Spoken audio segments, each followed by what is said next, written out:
Buenos días, jóvenes. Hoy nos toca hablar sobre los conceptos de farmacología, lo que habríamos hablado la semana pasada. La semana pasada hablamos sobre qué es la farmacología, pero hoy vamos a hablar sobre los conceptos que tienen que ver con el proceso farmacológico. De verdad que no les debería mandar saludos, porque si no les debería cobrar 1,200 pesos. Pero bueno. Conceptos de farmacología. Recordemos entonces un poco sobre qué es la farmacología. Recordamos y decimos que es la ciencia que se encarga de estudiar tanto la historia, el origen y las propiedades físicas y químicas de algunos compuestos, y que estos compuestos van a tener efectos bioquímicos y fisiológicos dentro del cuerpo gracias a su mecanismo de acción y a todo un proceso que llevan por dentro del cuerpo. Recordémonos que los medicamentos son moléculas químicas, y estas moléculas van a ser absorbidas, transportadas y llevadas por el cuerpo hacia el lugar donde deben hacer su acción. No necesariamente los medicamentos deben ser inyectados, sino pueden ser tomados, pueden ser por medio de la piel. Hay unas cantidades, o hay una gran variabilidad de la de las presentaciones de los medicamentos, y es algo que vamos a trabajar la siguiente semana también. Eh, los mecanismos de transformación, los mecanismos por los cuales en el cuerpo pueden estos medicamentos activarse o desactivarse y finalmente eliminarse desde el mismo, y toda esa interacción, toda esa relación que tienen los medicamentos o estos compuestos químicos con el cuerpo es lo que estudia la farmacología. Ahora bien, veamos algunos conceptos de farmacología. Lo primero que vamos a hablar es sobre el mecanismo de acción. Cuando hablamos de mecanismo de acción, hablamos de cómo es que este medicamento, cómo es que esta molécula lleva a cabo su acción biológica, su acción química, su acción fisiológica. Por ejemplo, el concepto dice que se refiere a la interacción bioquímica específica a través de la cual una sustancia farmacéutica produce su efecto farmacológico. Necesito un medicamento para dolor. ¿Cómo lo hacen? Se van a dar cuenta cuando vayan avanzando en este campo, por ejemplo, que hay analgésicos opioides, que hay analgésicos, eh, ¿cómo se llama? Inhibidores de la COX-1, de la COX-2. Vamos a ver los AINES, los famosos antiinflamatorios no esteroideos. Vamos a ver los antiinflamatorios esteroideos. Y cada uno de estos 4 grupos de medicamentos lo hacen de una forma totalmente diferente. El fin es el mismo, calmar el dolor, pero su mecanismo de acción es muy diferente. En el caso de los analgésicos opioides, como su nombre lo dice, vienen o son derivados del opio, y por lo tanto su mecanismo de acción es como un narcoléptico. En algún momento es como que si estuviéramos drogando a la persona, solo que sin hacerle pasar todos los efectos secundarios. Los analgésicos, por ejemplo, los AINES generan o disminuyen la cascada de la inflamación, y al disminuir la cascada de la inflamación, disminuye el daño tisular, y al disminuir el daño tisular, disminuye la estimulación de los nervios, evitando entonces la generación del dolor. Al final de cuentas, son 2 medicamentos diferentes con el mismo fin, pero que actúan de diferente forma. Lo mismo pasa, por ejemplo, con los antibióticos.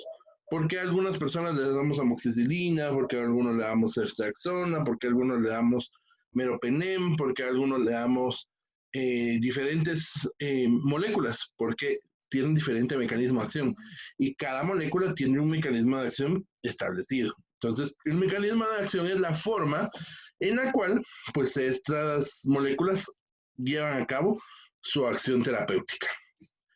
Hablaremos de algo llamado la farmacocinética. Es una parte de la farmacología, es una rama de la farmacología que es la encargada de estudiar cómo es que este fármaco se somete a los procesos del cuerpo humano y su paso por el organismo.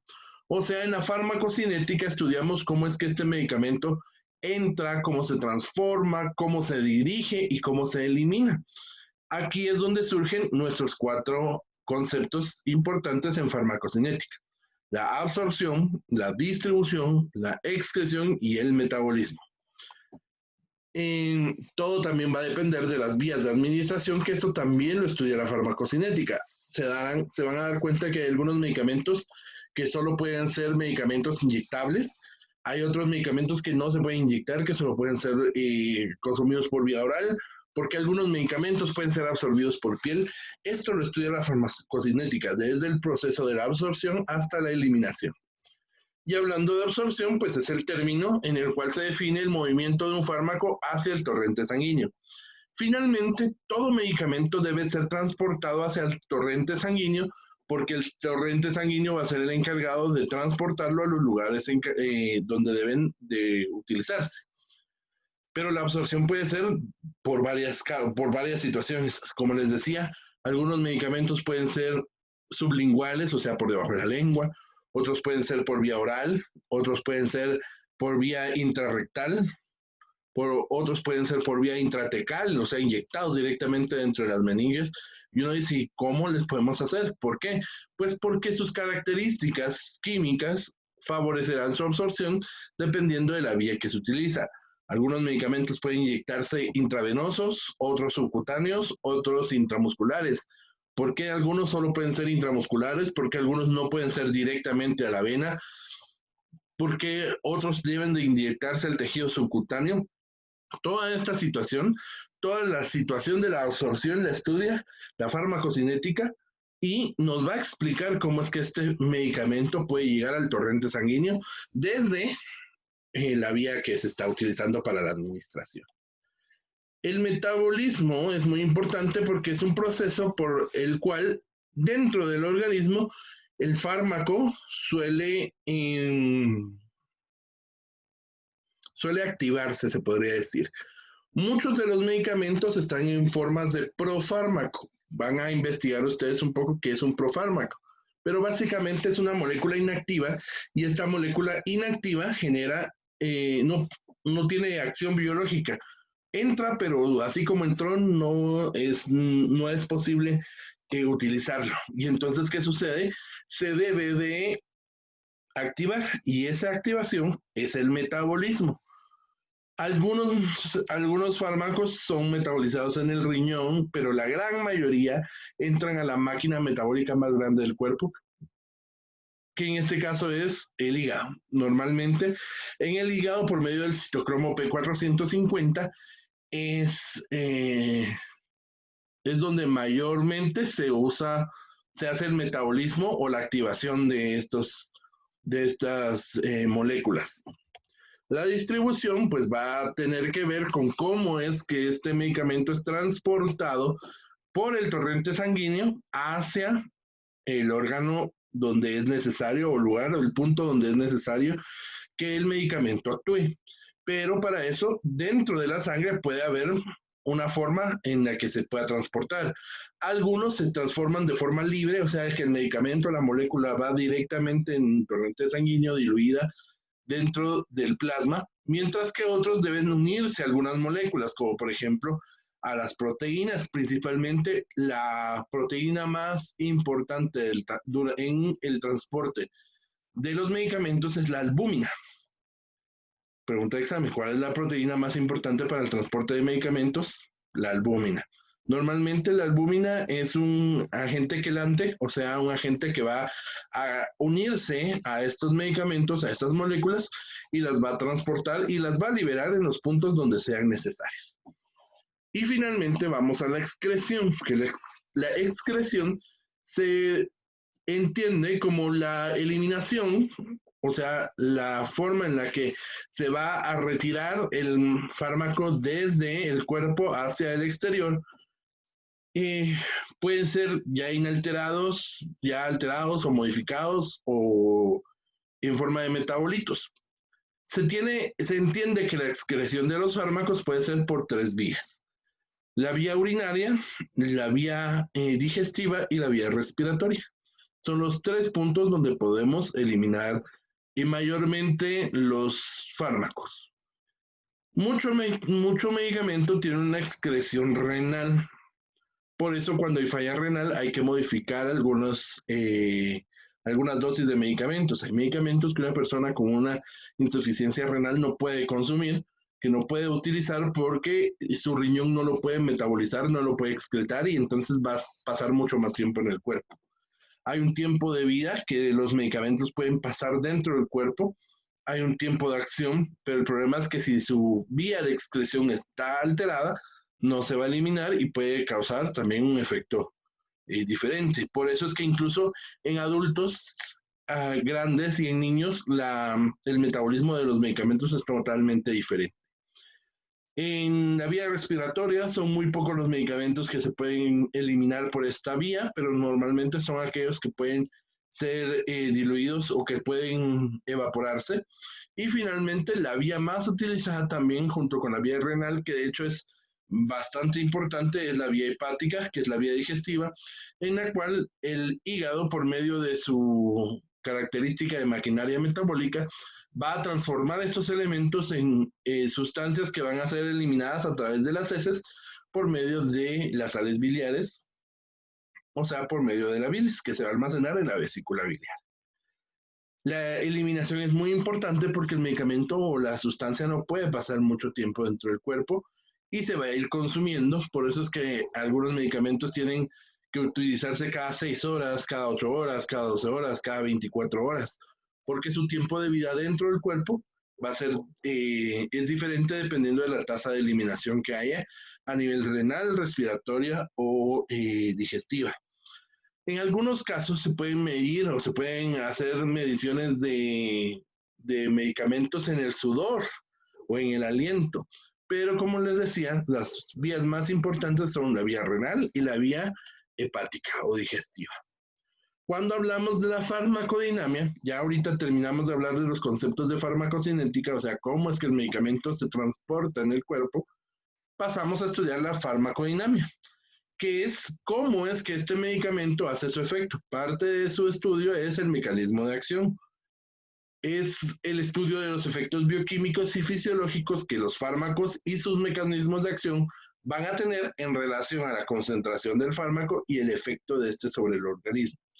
O sea, si vengo yo y tomo un medicamento, ya sé cómo se transportó y cómo llegó al punto donde lo debo de utilizar, la farmacodinamia me va a decir qué pasa con este medicamento. Me va a pedir las concentraciones inibitorias mínimas, por ejemplo, en el caso de los antibióticos, el tiempo de vida, la biodisponibilidad, son cosas que uno no entiende. Por ejemplo, biodisponibilidad es un concepto en el cual me dice, bueno, me tomé 500 miligramos de acetaminofén. De esos 500 miligramos que me estoy tomando por la vía enteral, o sea, me los tomé por vía oral, llegan al estómago, se absorben, pero no se absorbe el 100%. ¿Cuánto de ese medicamento puedo absorber? ¿Cuánto de ese medicamento va a llegar a la sangre? ¿Y cuánto de ese medicamento realmente va a llegar al punto donde debe ejercer su acción? A eso se llama la biodisponibilidad, el porcentaje del medicamento que es utilizado para el efecto terapéutico. La farmacodinamia es muy importante porque ella es la que nos va a explicar cómo es que este medicamento nos va a ayudar. Una diana farmacológica que también es estudiada por la farmacodinamia o también llamada diana terapéutica o blanco molecular, se define como el punto donde el fármaco va a ejercer su acción. Por ejemplo, hablábamos de los inhibidores de COX-1 y COX-2, de la ciclooxigenasa 1 y ciclooxigenasa 2, que son unas enzimas muy importantes para para la producción de dolor y de factores de inflamación.